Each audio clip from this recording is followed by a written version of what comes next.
Meu nome é Nice e sejam bem-vindos a mais um áudio aqui para o canal. E hoje nós teremos a terceira e última parte do capítulo 2 do livro Renúncia. Mas, antes de eu começar a narração, eu já conto com seu apoio para você deixar o seu like, um comentário, compartilhar. E se você está chegando agora e ainda não é inscrito, gostou do canal, então eu peço, se inscreva. Isso é muito importante para mim, não custa nada para você e me ajuda muito, ok? E se você quiser me apoiar de alguma outra forma, vou deixar algumas informações aqui no box de descrição, certo?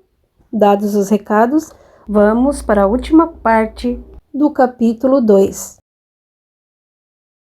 2 semanas passaram, repetindo-se diariamente a visita de Davenport, as ideias intransigentes de Dom Inácio e a perplexidade do sobrinho dos Villamil, que vinha de Versalhes a Paris de 3 em 3 dias.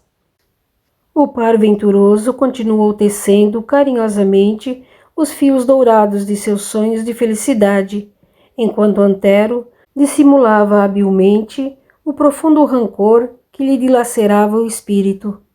Apesar da mágoa odiosa, tratava Cirilo com maneiras cativantes.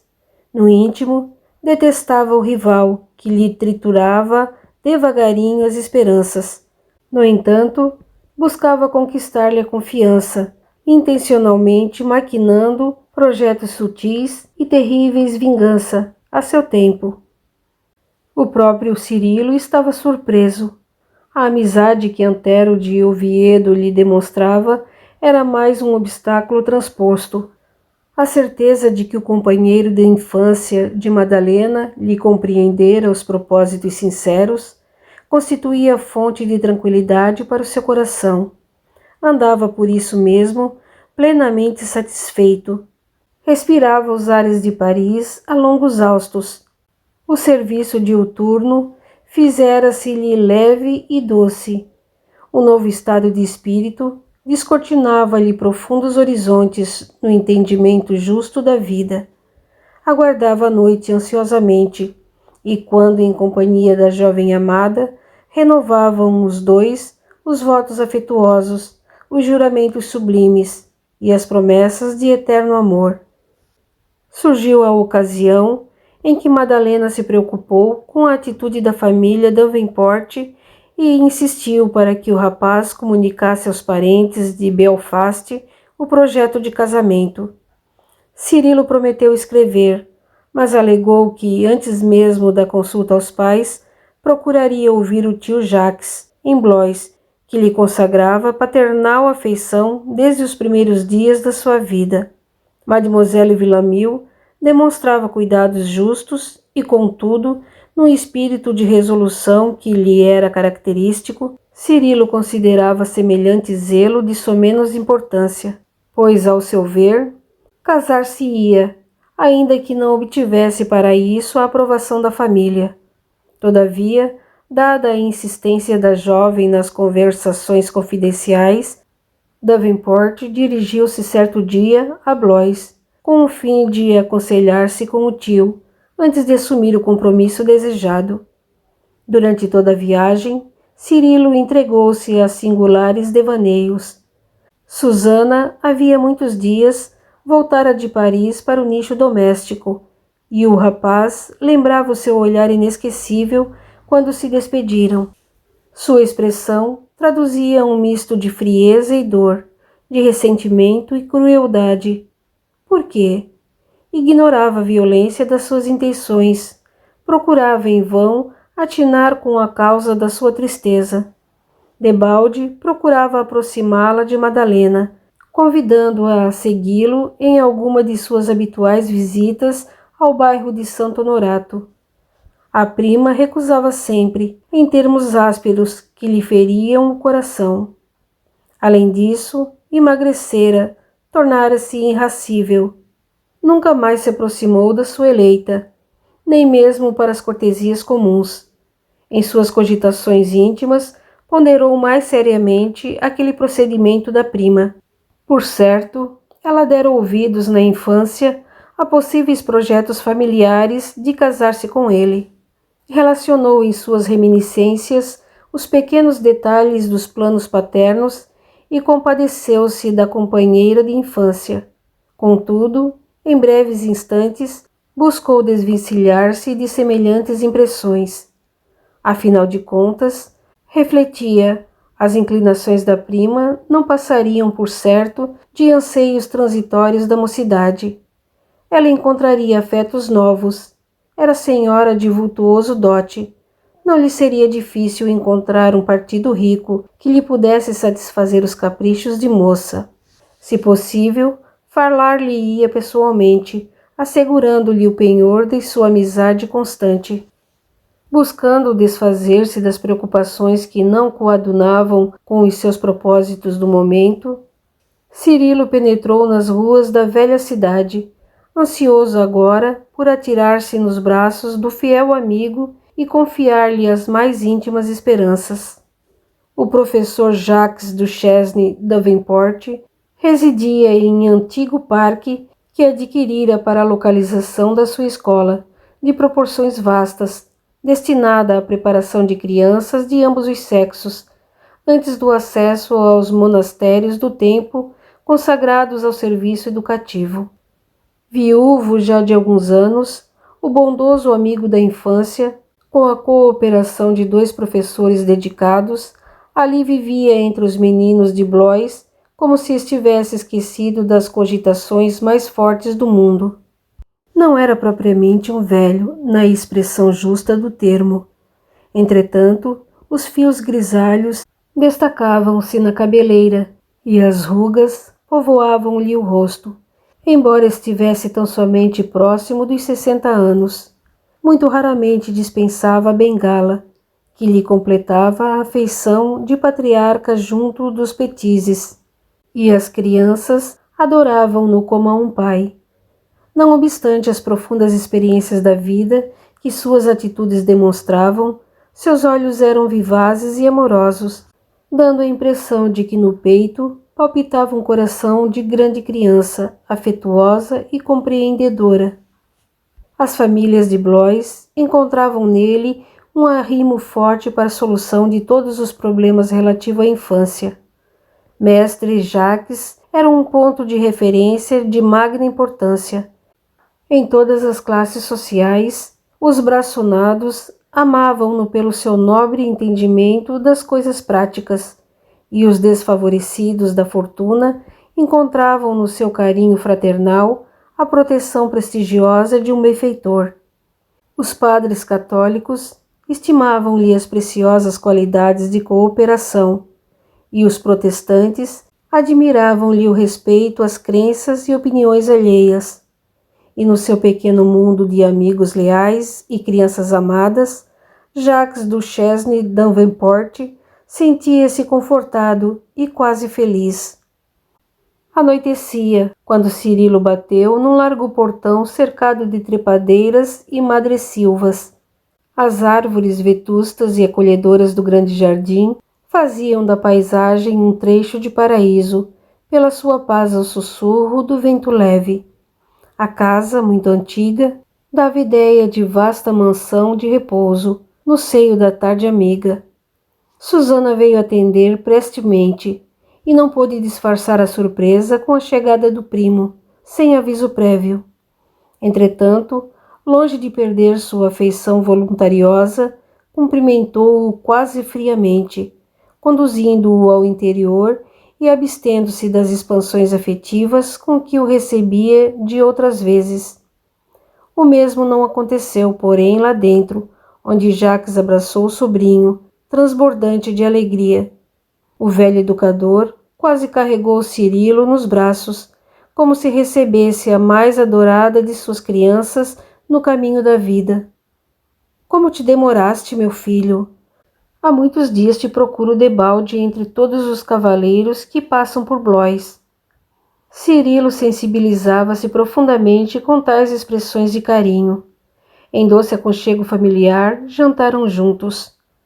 Depois de trocadas as primeiras impressões, e quando a noite amortalhara a paisagem de manso, o estimado educador, notando que Susana e Carolina Se afastavam deliberadamente, chamou o sobrinho ao gabinete particular e exclamou batendo-lhe carinhosamente no ombro: Vamos, Cirilo, acendamos o velho candelabro. Teus olhos indicam que tens alguma coisa importante a dizer-me. O rapaz acompanhou-o enternecidamente e respondeu hesitante: É verdade, meu tio.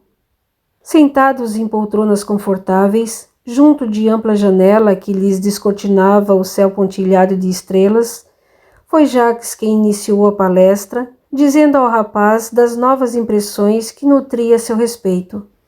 Atendendo a uma interrogação direta, o moço esclareceu. Sim, encontrei uma jovem que resume as minhas esperanças. Conheço-a?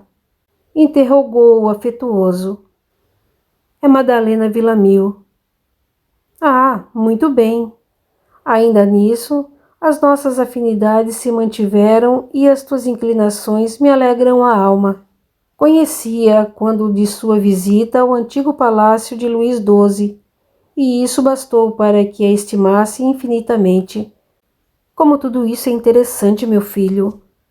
Não mais me esqueci dessa jovem, tanto que, quando Carolina e Susana vão a Paris, recomendo-lhes que não regressem sem notícias dela. Essa circunstância constitui enorme alegria para mim, disse o rapaz comovido. Não podias fazer melhor escolha, concluiu Jacques convicto. Quando pretendem casar-se? Não seria lógico adiar tão feliz evento. Além disso, quando amamos, é natural que o coração seja atendido. Amparado por semelhante compreensão, Cirilo Davenport não conseguiria definir o júbilo que lhe inundou a alma. Seu parecer, meu tio, nobilita os meus propósitos. Entretanto, estou francamente indeciso quanto à data, visto não ter ainda comunicado a meus pais os meus desígnios. E pretendes ir a Belfast com este fim? Se fosse possível. Jacques meditou alguns instantes e, como pessoa habilitada a aconselhar com perfeito conhecimento de causa, voltou a dizer: Não vás à Irlanda antes do casamento.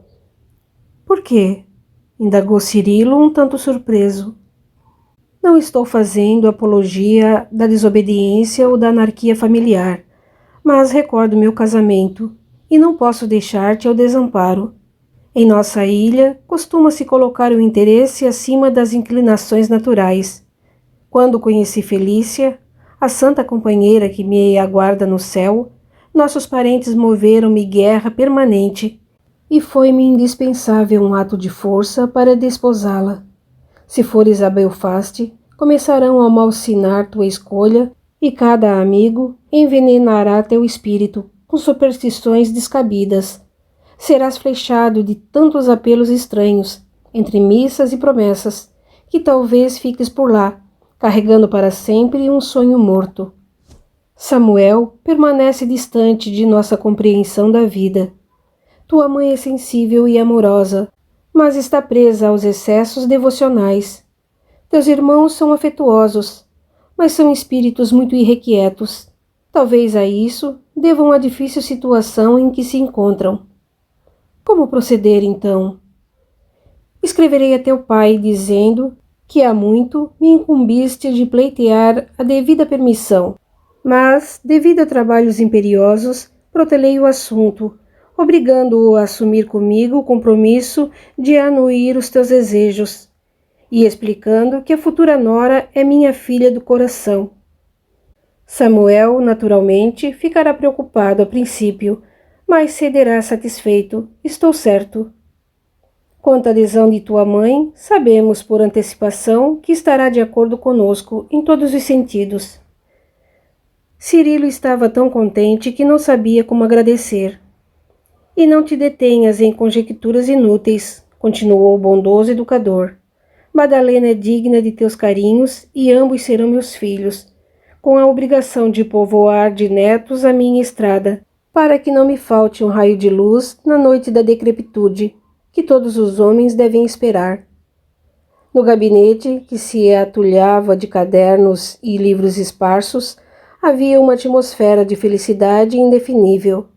Ondas de perfume do jardim próximo penetravam pela janela aberta, como se a natureza incensasse o entendimento afetuoso de duas almas afinadas no mesmo idealismo. Observando que o sobrinho prosseguia calado, Jacques interrogou: Sentes alguma dificuldade para executar meus conselhos? Reconheço, meu tio, que os meus ordenados mensais são exíguos, explicou o jovem, algo tímido. Não diga isso. Os melhores tempos da minha vida conjugal foram justamente quando Felícia e eu lutávamos contra todos os obstáculos para assegurar nossa felicidade. Minha família na Irlanda contrariava os nossos sonhos, enquanto os parentes de Blois hostilizavam as minhas pretensões. Casamo-nos sem apoio de ninguém. Meu salário como professor era irrisório, mas as barreiras, aparentemente intransponíveis, pareciam valorizar nossa união.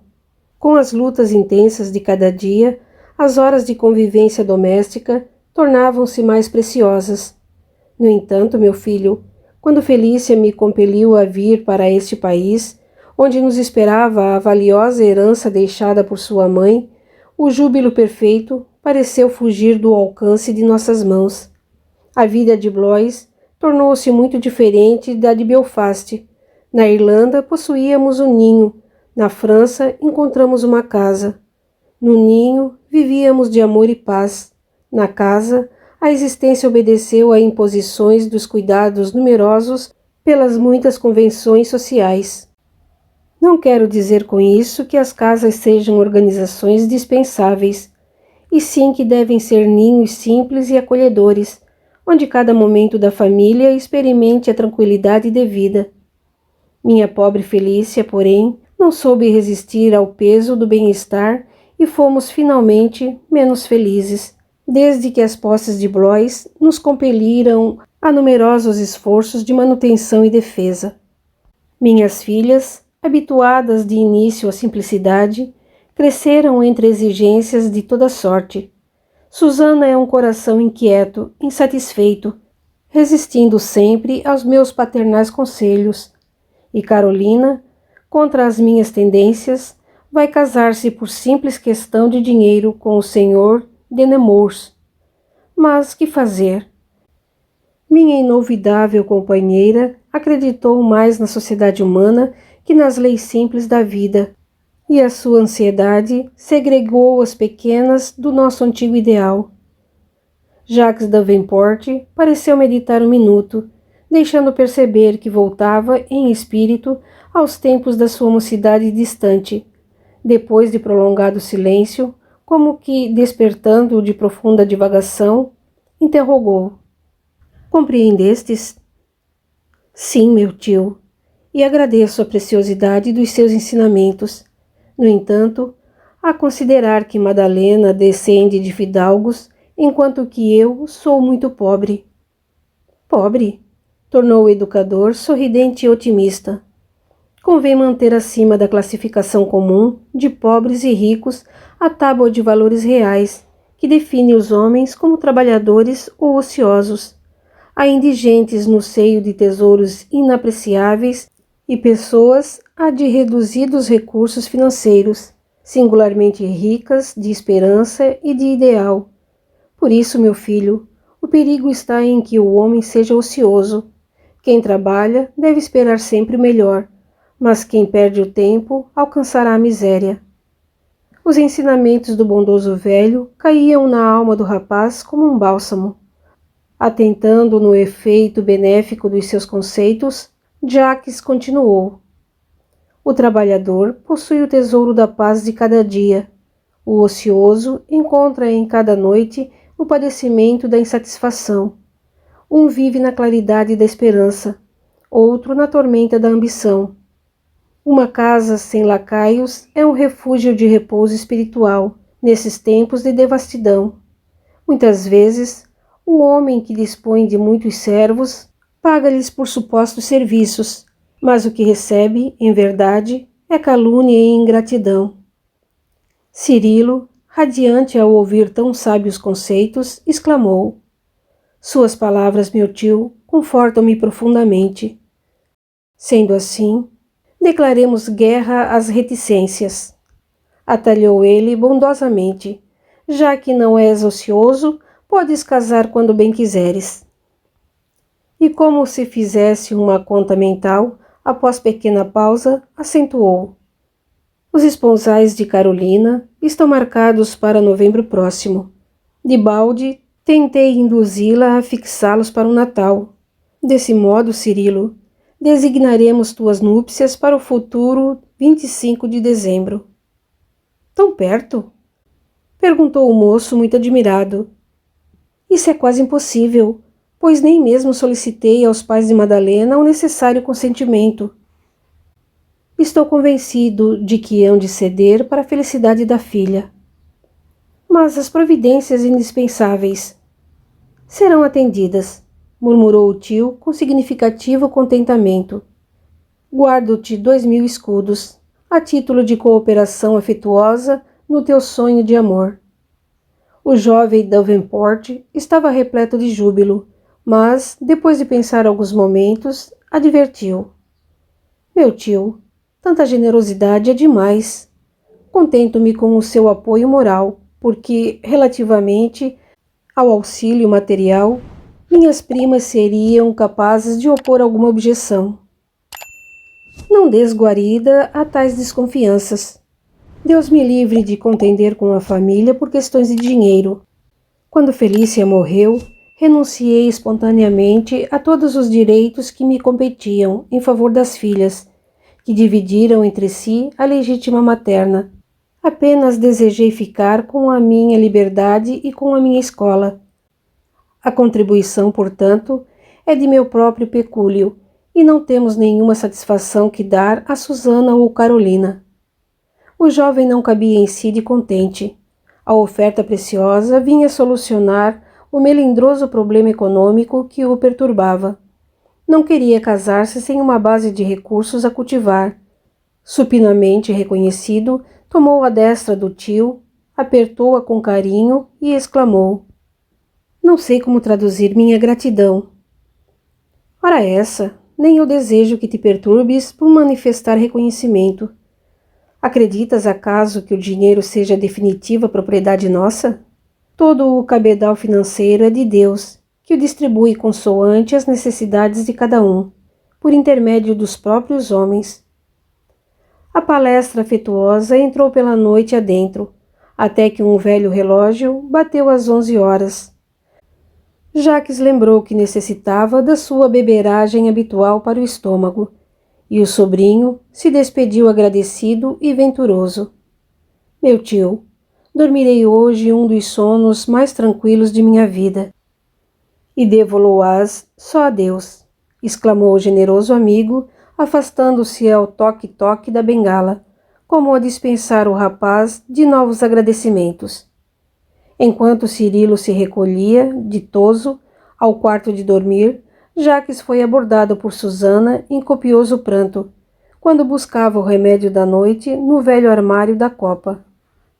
Ouvi tudo, meu pai, exclamou, debulhado em lágrimas, evidenciando fundo rancor.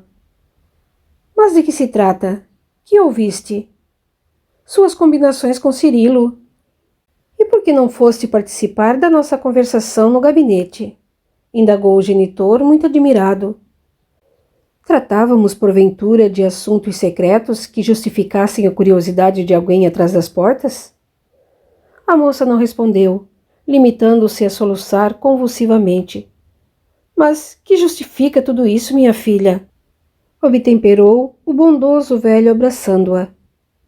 Meu pai, amo Cirilo e não me conformo com a sua decisão. Jacques Davenport inclinou-se para a jovem profundamente preocupado. Agora chegava a compreender suas amarguras secretas, suas inquietações aparentemente injustificáveis dos últimos dias. Sentou-se pausadamente, contendo a custo a própria aflição e fê-la aquietar-se a seu lado, murmurando depois. Filhinha, tem calma e fortaleza, porque este é um desejo que teu velho pai não pode satisfazer.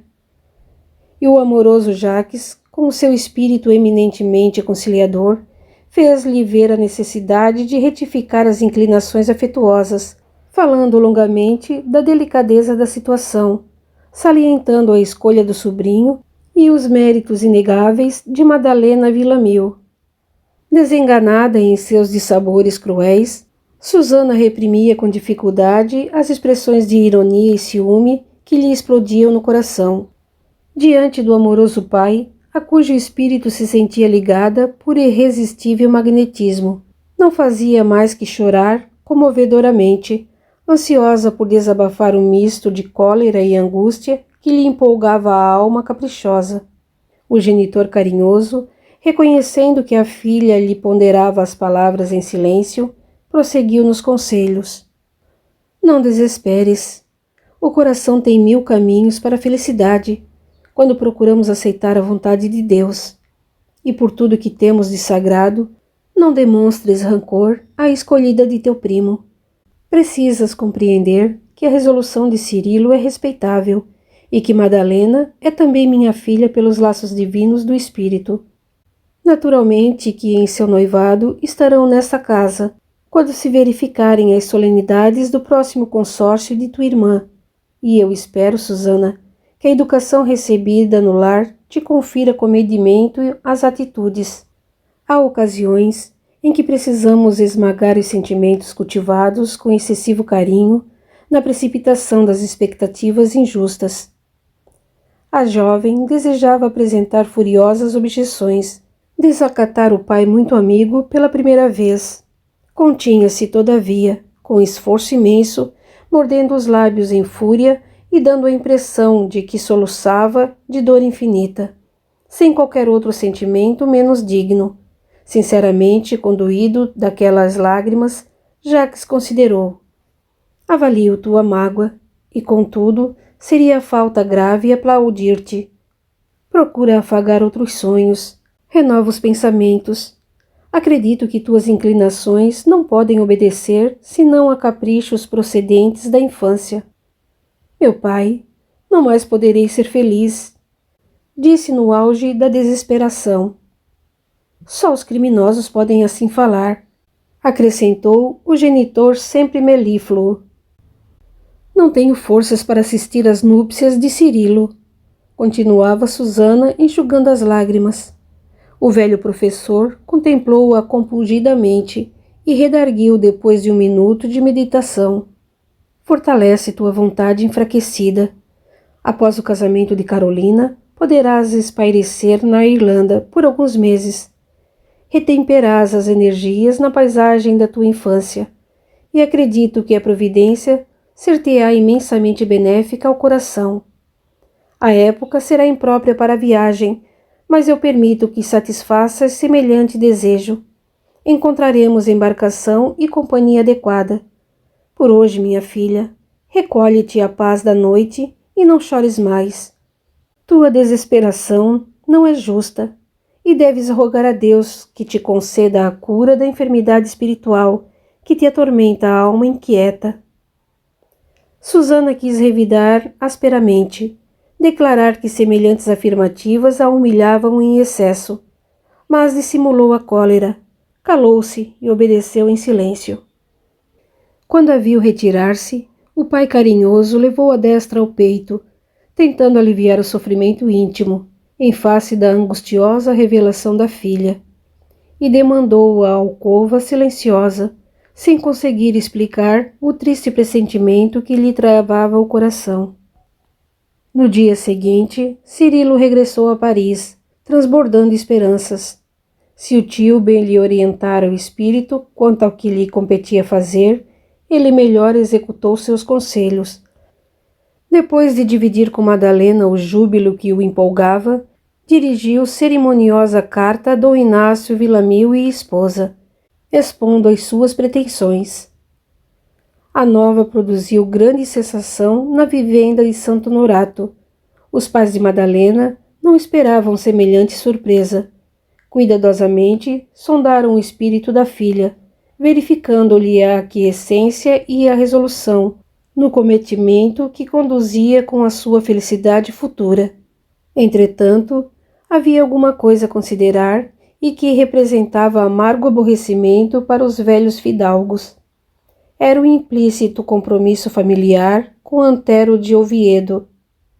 Dona Margarida e Dom Inácio sentiam, sinceramente, o fato de serem compelidos a apresentar ao sobrinho uma negativa inesperada e demolidora de todos os seus sonhos de rapaz. Ambos o consideravam qual outro filho adotivo. No entanto, não seria possível contrariar as inclinações de Madalena, que nunca lhes causara o menor pesar.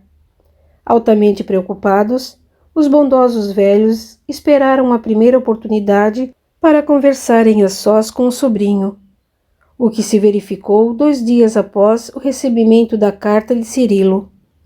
Madalena ausentara-se, e essa circunstância dava ensejo a entendimentos desejáveis e justos. Dom Inácio, nessa noite, tratou o rapaz com maior compreensão.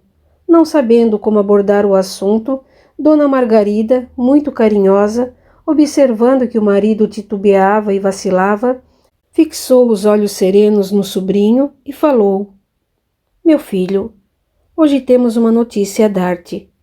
Madalena foi pedida em casamento por Dom Cirilo Davenport. Antero fez-se pálido e respondeu rudemente: Coisa estranhável, na verdade, porque espero minha prima desde a infância. No entanto, continuou Dona Margarida com voz pausada, Madalena está de acordo, e não podemos nem devemos contrariá-la. Antero levantou-se, passeou nervosamente pela sala e observou exaltado. É uma ingratidão. Onde está meu tio que não lhe fez sentir a sua autoridade? Capaz de varrer do seu caminho esse irlandês audacioso, sem título e sem dinheiro? Nominalmente citado, Dom Inácio respondeu: Madalena nunca me deu o mais leve aborrecimento, e a autoridade apenas se exerce com aqueles que a desrespeitam. Esse casamento, porém, é um absurdo, exclamou Antero fora de si. Quem poderá decifrar os mistérios do coração, meu filho? Atalhou Dona Margarida afetuosamente. E a discussão acendeu-se. A custo, o rapaz sentou-se ao lado da velha tia, atendendo-lhe aos apelos carinhosos. Mas tanto manifestou seus pensamentos de inconformação e de ironia que Dom Inácio foi dominado por violenta irritação. Ouvindo certas palavras mais ásperas do tio, o rapaz retrucou com acrimonia. Não posso conferir tamanho direito às suas opiniões. Afinal de contas, o senhor tem débitos bem pesados para comigo, antes de considerar qualquer privilégio ao irlandês miserável que me anula as esperanças. Dom Inácio Villamil esboçou um gesto de justa indignação e revidou.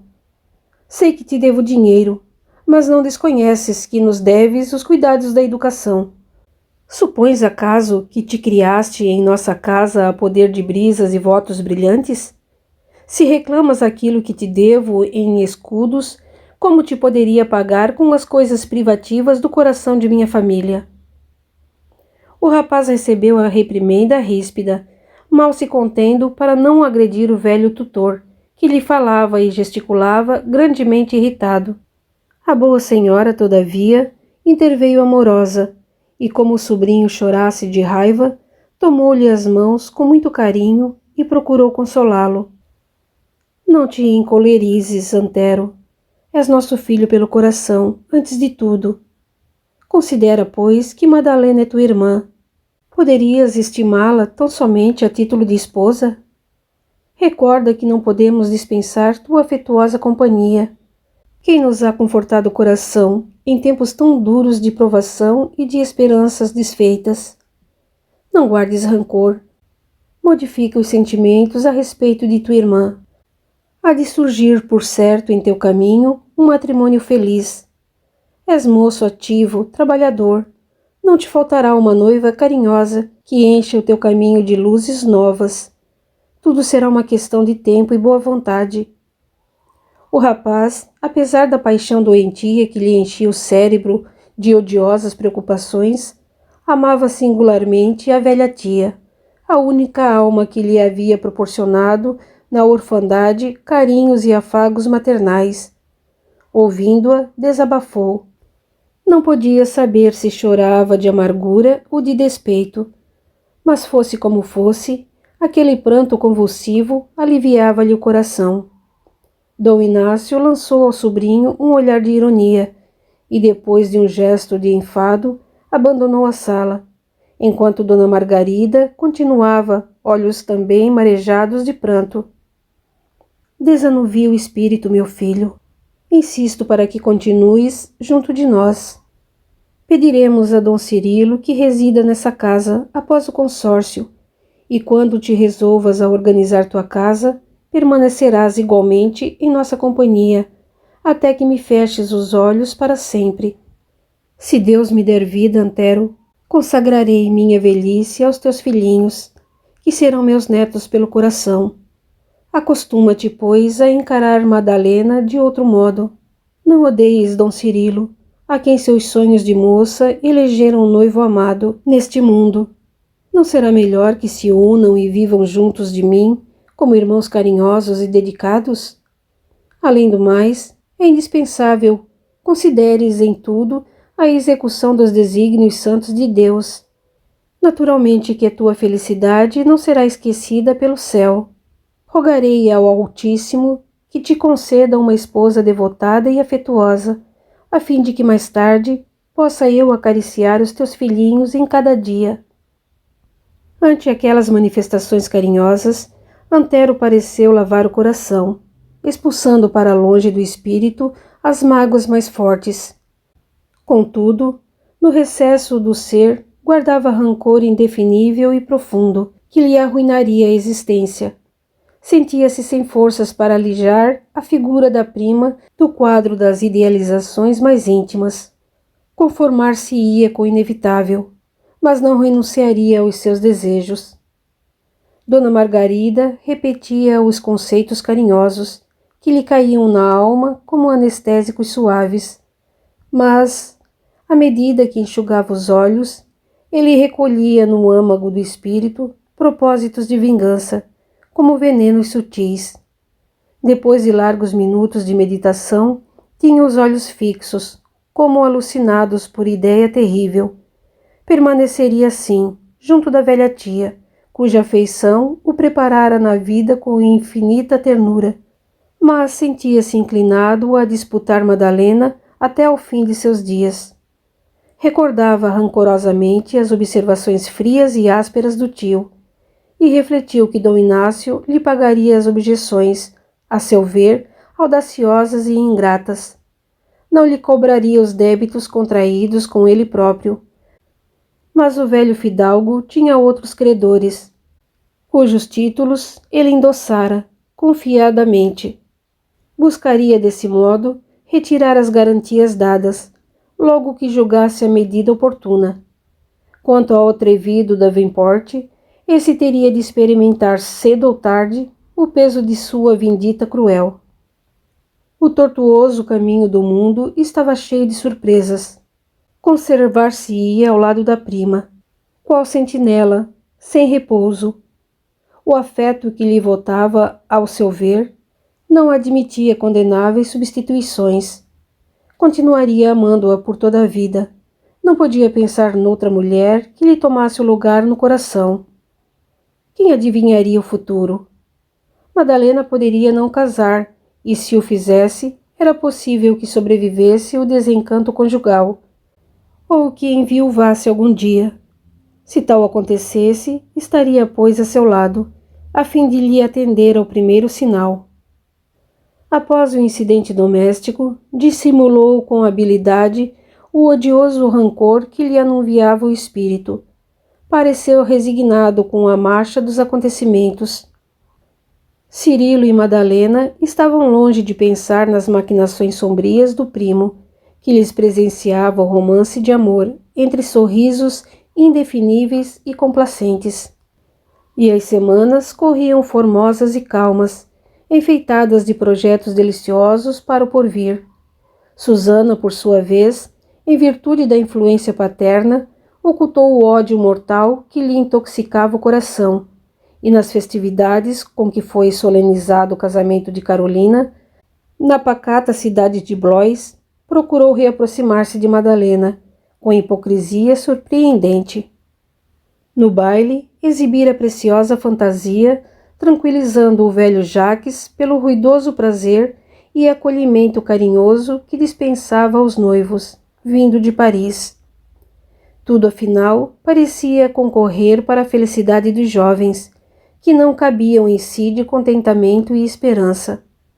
Longa carta dos pais de Cirilo dava conta de seus assentimentos ao matrimônio, em vista das afetuosas observações de Jacques. Endereçavam ao filho e à futura nora votos de felicidade e paz e lamentavam a impossibilidade de uma excursão à França, para abraçá-los pelo auspicioso acontecimento. Madalena sentiu-se mais tranquila após essa carta, desvanecendo os derradeiros resquícios de inquietação. O jovem Davenport, plenamente identificado com os futuros sogros, sem maior experiência do mundo, concordou satisfeito com a solicitação para morarem todos juntos. Dom Inácio Villamil foi o primeiro a tanger o assunto, alegando a moléstia da esposa e o seu demasiado apego à filha. A jovem sempre constituíra o amparo de sua casa e o conforto de seus dias. Filha única, Madalena resumia para os genitores amorosos o ponto central de seus interesses afetivos. Dona Margarida andava sempre enferma, e quanto a ele, dia muito não se sentia menos abatido. A ausência da filha sepultaria o ambiente doméstico em tristeza irreparável. Consentindo em casá-la, não desejavam pensar no seu afastamento, e sim na aquisição de mais um filho, que seria o genro a dilatar-lhes o patrimônio de santas esperanças. Não somente os aspectos espirituais foram lembrados. Semelhante decisão pouparia aos cônjuges a laboriosa montagem de uma casa com todos os requisitos da vida comum. Dom Inácio ponderou as mínimas conveniências de fundo econômico, imprimindo às palavras a força poderosa de suas convicções íntimas. Cirilo ouviu-lhe os pareceres com atenção, acedendo comovido aos seus pedidos e, compreendendo as dificuldades de ordem material, procurou aplanar todos os obstáculos defrontados pela família da noiva. E foi assim que, numa atmosfera de profunda simplicidade e simpatia, realizaram-se as núpcias de Madalena com o rapaz irlandês, no modesto templo consagrado à memória de Santa Genoveva, em Paris. Carolina e o esposo, que passaram a residir em remoto vilarejo do norte, não se abalançaram a viajar com o frio intenso, e Susana, depois de ligeiras providências na capital francesa, partira dia antes para a Irlanda, em companhia de uma família amiga, de Alençon. Mas o generoso Jacques tomara um carro em Blois, a fim de assistir à cerimônia modesta, trazendo carinhosas lembranças do seu velho parque para os noivos queridos. Com exceção de 3 amigas dedicadas da jovem, inclusive Colette e Cecília, a solenidade foi apenas acompanhada pelo tio de Blois, pelos pais da noiva e por Antero de Oviedo, que dissimulava dificilmente o ódio que lhe corroía a alma ardente. Cirilo e Madalena, porém, naquele instante, ignoravam que houvesse perversidade na terra e não queriam saber de homenagens mundanas. Unidos no seu imenso amor, perante o altar dedicado à padroeira de Paris, foi com sublime enlevo que receberam a bênção do sacerdote, em nome de Deus. Contemplaram-se reciprocamente, em seus votos de imperecível aliança, como se estivessem atravessando, naquela hora, as portas brilhantes do paraíso. E entre os amplexos afetuosos que os cercaram, em doce vibração de carinho, o jovem par, fremente de alegria, acreditou haver encontrado um ninho de felicidade perpétua. Continua no capítulo 3. Até lá!